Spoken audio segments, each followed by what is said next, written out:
I don't remember what these insects are, but I know I saw them on the same plant last spring.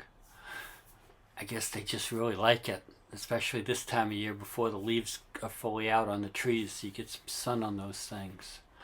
Anyways, there's a whole flock of them, and they're buzzing around. And I got pictures of them at various scales, so you can see that they're social and not social, and that they like to move.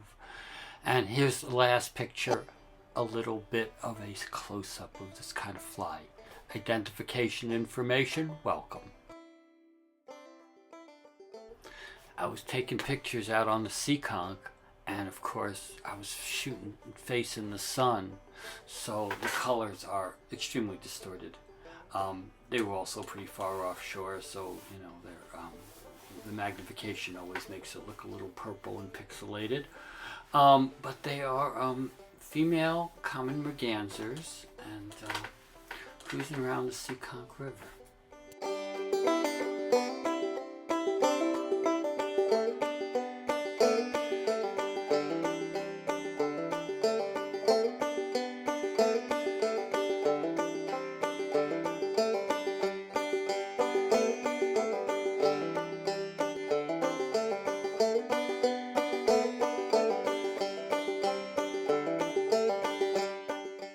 And I finished the morning excursion with a turkey.